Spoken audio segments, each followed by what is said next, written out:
Assalamualaikum warahmatullahi wabarakatuh. Waalaikumsalam warahmatullahi wabarakatuh. Alhamdulillahirabbil alamin. Assalatu wassalamu asrafil anbiya'i wa mursalin wa ala alihi wa sahbihi ajma'in, amma ba'du. Alhamdulillah, malam hari ini kita bertemu kembali pada live talk show Bincang Hati. Bersama saya Devi Rahmadana. Saya Hanis Siti Nuraini. Oke, malam ini kita akan membahas masih kelanjutan sebelumnya ya. Jadi ada materi yang minggu lalu mau kita perdalam lagi terkait persiapan anak kuliah ya.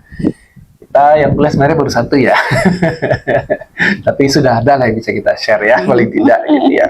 Karena ya kita juga melihat ini penting ya untuk persiapan anak kuliah ini. Ada beberapa itu termasuk anak-anak teman ya, kemarin ya kita ketemu langsung, terus beberapa kita coba kasih masukan, kita kasih nasihat juga gitu ya. Insya Allah kita juga pengen berbagi lah di format ini, di forum ini, ya, insya Allah nanti bisa diambil manfaatnya oleh ayah bunda semua gitu. Nah, jadi apa nih yang pertama mau kita bahas nih Terkait biasanya sih ya, orang tua itu takut melepas anaknya kuliah, apalagi jauh-jauh.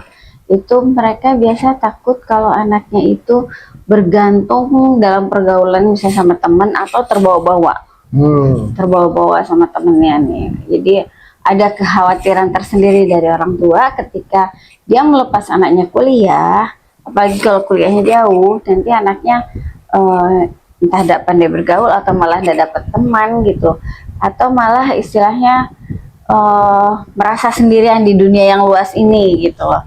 Jadi dia takut anaknya itu tidak mandiri secara sosial gitu loh, bisa dibilangnya. Kayak kita perlu mempersiapkan segala sesuatunya sehingga bisa melepas anak kuliah ya, bisa dengan tenang hati itu. Dan juga istilahnya anak yang kita lepas kuliah ini bisa dia secara mental maupun fisik dewasa. Tanda kutip kayak gimana? Tutup kayak gimana tuh? Jadi gimana nih kalau supaya anak ini tidak menjadi anak yang dikhawatirkan tuh tidak punya teman atau salah berteman sebenarnya? Bisa jadi itu. Salah berteman bisa jadi. Oke. Tidak punya teman, kalau dia enjoy aja kayaknya masih bisa aja ya. Iya. Tapi kalau ternyata dia punya teman dan teman itu membawa ke dalam pengaruh yang buruk, ini yang repot gitu. Kita coba bahas lah ya. Habisnya dewasa muda kan gitu. Dia mudah terbawa dengan arus pergaulan kawan-kawannya, ingin merasa diakui, ingin merasa dianggap gitu. Jadi ya yang dilihat gaya temannya seperti hedonisme, ya temannya ikutan hedonisme. Temannya istilahnya cuek-cuekan gitu, sekolahnya ikutan gitu kan. Ya, jadi kita coba bahas lah ya beberapa kasus itu berarti ya. Ada anak yang ternyata malah tidak bisa berteman gitu ya, tidak punya dapat teman, hidupnya sendiri selama kuliah. Ada contohnya nggak ya? Untuk kuliah ada yang benar-benar nggak punya teman gitu. Tapi ya ini aja lah ya kita bahas ya. Kira-kira ini ya itu tadi, kalau misalnya dia nggak punya teman tapi anaknya enjoy gitu ya, anaknya nggak ada masalah, ya sebenarnya nggak ada masalah, karena kan sebenarnya kenyamanan itu mungkin dia dapat dari situ juga bisa jadi, karena pergi kuliah itu kan sebenarnya mau belajar, bukan cari teman sebenarnya gitu ya. Esensinya itu untuk belajar, bukan cari teman. Tapi tetap aja ya, namanya hidup dia harus belajar bersosialisasi sama orang gitu. Jadi kurang sehat juga rasanya kalau ada anak yang nggak apa-apa lah nggak berteman sama sekali, aku enjoy kok, aku kesini fokus mau belajar gitu. Waktu kuliah ada yang model-model kayak gitu nggak dekat sama teman-teman gitu ya, dia fokus belajar aja gitu. Kita ajak nongkrong pun, kita ajak main tuh selalu nolak gitu, ada gitu ya. Ya nggak tahu nanti di luar sana dia apakah punya teman lain, teman-teman SMA-nya yang ya sangat akrab sama sekali atau gimana, kita nggak tahu juga gitu. Karena kita sama sekali nggak tahu itu kehidupannya seperti apa gitu, tahunya cuma datang kuliah pulang gitu.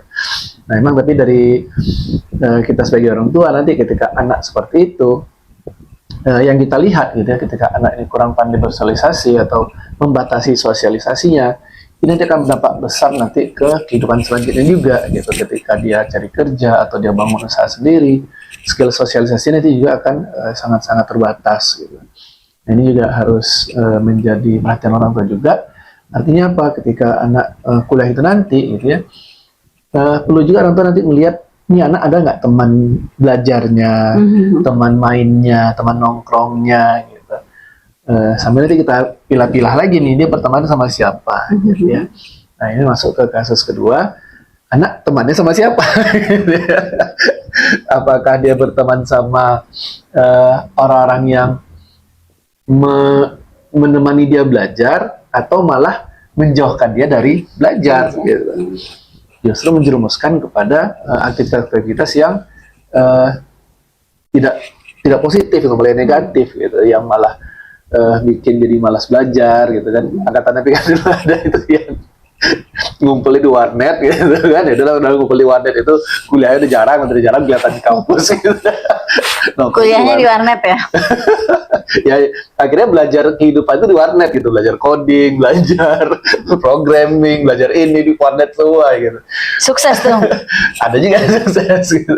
Jadi mata kuliah yang lain berantakan semua gitu, karena nggak pernah jarang sekali datang ke kampus gitu. Nah, ini yang harus jadi perhatian orang tua ya. Jadi anak ini nanti akhirnya belajar kuliah itu sama siapa dekatnya gitu. Jangan sampai malah dekatnya sama yang menjerumuskan. Karena memang ketika kuliah ini apalagi jauh gitu, beda kota gitu ya, apalagi beda negara, ini kan benar momen pertama anak itu benar-benar jauh sama sekali dari orang tua gitu. Nah, kadang ada anak yang merasa wah bebas nih, nggak ada orang tua lagi yang melototin, nggak ada orang tua lagi ngomelin, kesempatan untuk bergaul seluas-luasnya gitu. Nah, akhirnya terjadilah anak ini punya banyak teman, temannya beragam. Nah, cuman dekatnya nanti ke teman-teman yang malah menjauhkan dia dari tujuan utamanya kuliah, itu belajar. Nah, ini yang harus diperhatikan oleh orang tua. Jangan sampai anak terbawa-bawa ke sana. Nah, bagaimana